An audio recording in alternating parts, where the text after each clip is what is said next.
tremendo golpe a los panistas naranjas. La senadora Silva deja callado al diputado Zavala con datos duros.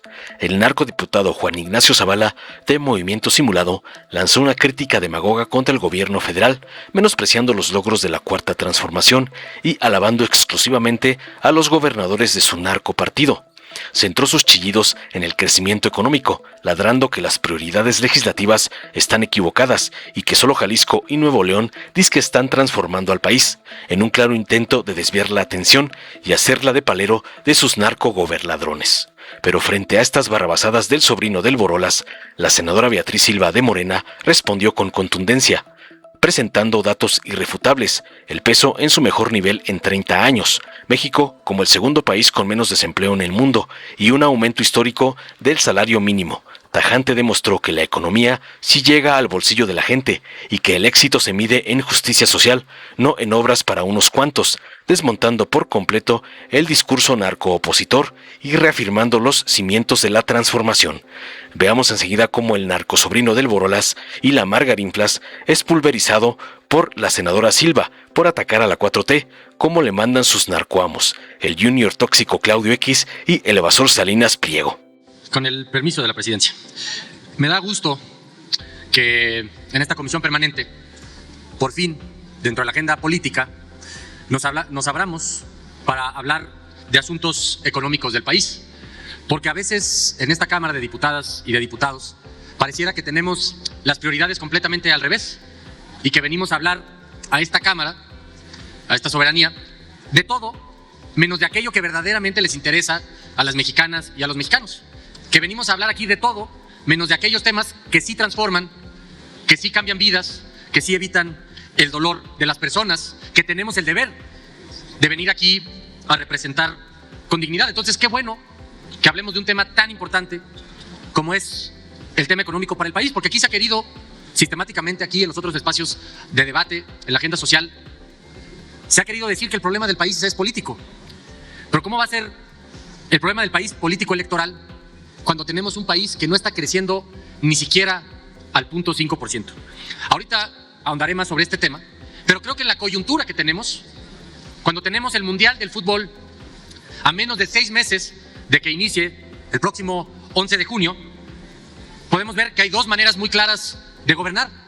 Y yo creo que la gente sí está volteando a ver lo que está haciendo Jalisco con el gobernador Pablo Lemus y lo que está haciendo el gobernador Samuel García en Nuevo León, que ambos están cambiando y transformando sus estados por el Mundial, pero sobre todo lo están haciendo para cambiar la vida de las personas en Nuevo León y Jalisco. Ambos gobernadores están transformando por completo sus sistemas de movilidad, con nuevos camiones, con nuevas líneas de tren eléctrico, con nuevas líneas de metro, con ampliaciones y extensiones carreteras, con un sistema de movilidad conectado desde el aeropuerto a distintos puntos de las ciudades. Y creo que es evidente lo que están haciendo esos estados, no solamente poniendo en alto el nombre de Jalisco y Nuevo León, sino poniendo en alto el nombre de México frente al mundo. Pero si volteamos a ver lo que está ocurriendo en la Ciudad de México, pues es una absoluta vacilada, no han hecho absolutamente nada.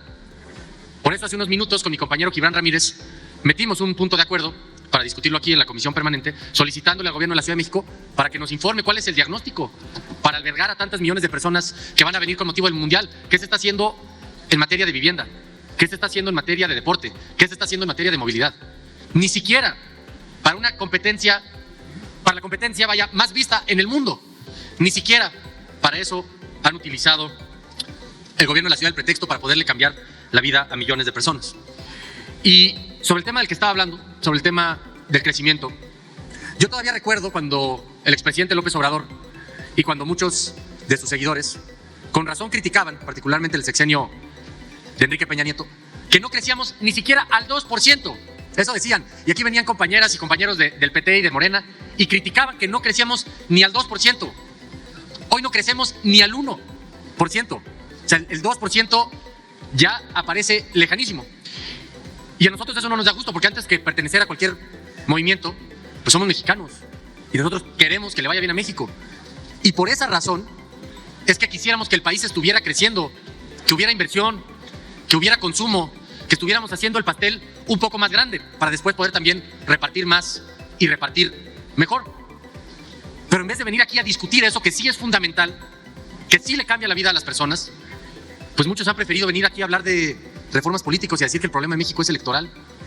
Nosotros sostenemos que ese es un diagnóstico completamente equivocado. Y si vamos a venir aquí más bien a hablar de los problemas de la gente, pues cuenten evidentemente con Movimiento Ciudadano. Porque como estamos demostrando en Jalisco y Nuevo León, lo que tenemos que pensar, antes que como diputadas, diputados, senadoras, senadores, como mexicanas y como mexicanos, es cómo le vamos a hacer frente a los retos del siglo XXI. ¿Cómo vamos a construir más vivienda? Porque hoy, para los jóvenes de este país, no solamente resulta imposible soñar con un día tener una casa, es que rentar una vivienda ya los empobrece. No estamos hablando de comprarse, ya es un paso posterior. Rentar los empobrece. Y no estamos aquí viniendo a discutir cómo le hacemos para construir más, para que el Estado tenga mayor capacidad. ¿Cómo le hacemos para construir más capacidad en términos de energía? Que ese es un reto fundamental también del siglo XXI. Y lo que ya comenté del aspecto de movilidad, que es un tema donde todos tendríamos que estar poniendo el acento. Porque desde Movimiento Ciudadano hemos celebrado, y no solo celebrado, aprobado e impulsado el aumento al salario mínimo. Y votamos por constitucionalizar como derecho los programas sociales. Pero ahí no termina el asunto económico de este país. La economía va mucho más allá. Y los jóvenes del país no solamente piden eso, sino que también piden empleos. Y también piden empleos bien pagados. Empleos que les permitan tener una vida digna y que no los empobrezca. De eso deberíamos estar hablando aquí precisamente en el Congreso de la Unión. De cómo le hemos fallado, de cómo le ha fallado el Estado mexicano a millones de jóvenes que hoy no tienen acceso a estos servicios, a una movilidad digna, a una vivienda digna y también a una jornada laboral digna con 2 días de descanso. Así es que celebro que discutamos esto. Ojalá discutamos a fondo estos temas. Ojalá en este periodo que está por iniciar discutamos los temas donde le podemos cambiar la vida a las personas y no solamente venir a escucharnos aquí entre nosotros, sino escuchar los anhelos, los dolores, los sueños y las esperanzas de las y los mexicanos. Es cuanto, Presidenta. Muchas gracias. Con la venia de la presidencia, compañeras y compañeros legisladores, vengo a esta tribuna no solo a hablar de números, sino a hablar de realidades que se sienten en la mesa de las familias mexicanas. Escucharemos a la oposición decir que son otros datos, pero la realidad es terca y hoy la realidad nos da la razón. México está mejor que nunca porque por primera vez en décadas el gobierno no sirve a una minoría rapaz, sino al pueblo de México. La presidenta Claudia Sheinbaum lo ha dicho con claridad. Estamos construyendo el segundo piso de la transformación sobre cimientos de acero. Miren, los indicadores no mienten. Mientras los agoreros del desastre predecían crisis, nuestro peso mexicano le respondió con dignidad, logrando su mejor ganancia frente al dólar desde 1991. Escuchen bien, desde hace más de 30 años no teníamos una moneda tan fuerte. Hoy el valor del peso frente al dólar es de 17.82 pesos por dólar. Esto no es casualidad y de aquí ya no se permite el saqueo.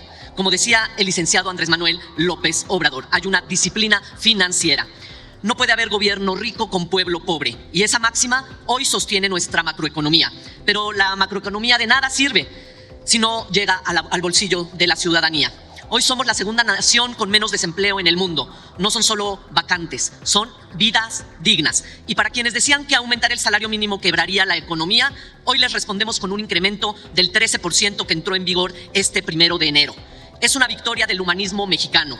Estamos recuperando el poder adquisitivo que el neoliberalismo les arrebató a los trabajadores durante 36 años de obscuridad. Eso es justicia social, no populismo. Incluso en los sectores donde los mercados mandan, la confianza es absoluta. La Bolsa Mexicana y la Bolsa Institucional de Valores cerraron con niveles históricos este año. El capital no se fuga, el capital confía porque hay Estado de Derecho y hay paz social. Y miren el turismo, ese rostro amable de México ante el mundo, un crecimiento del 13.6% en visitantes extranjeros. Ver a nuestro querido Acapulco de pie, con una ocupación del 96% en la temporada decembrina, es el mejor ejemplo de que este gobierno no deja a nadie atrás. Con 111 nuevas rutas aéreas, estamos conectando a México como nunca, porque el desarrollo ahora es parejo desde el norte hasta nuestro renacido sureste. Legisladoras y legisladores, la diferencia entre el pasado y el presente es que antes el éxito se medía por cuántos millonarios aparecían en la lista de Forbes. Hoy el éxito lo medimos en las sonrisas de los adultos mayores que tienen su pensión, en los jóvenes con futuro y en una moneda que no se arrodilla, en los 13.4 millones de mexicanas y mexicanos que salieron de la pobreza y en el ensanchamiento de la clase media. Como dice nuestra presidenta, no llegué sola, llegamos todas. Y hoy, con estos resultados, México llega con la frente en alto al concierto de las naciones. Sigamos adelante con la convicción de que por el bien de todos, primero los pobres, y con la certeza de que la cuarta transformación es y seguirá siendo el motor de la grandeza de nuestra patria. ¡Que viva México! ¡Que viva la cuarta transformación! Es cuanto, presidenta. Muchas gracias, senadora. Dale en me gusta. Suscríbete. activa la campanita y compártelo para que más gente lo vea.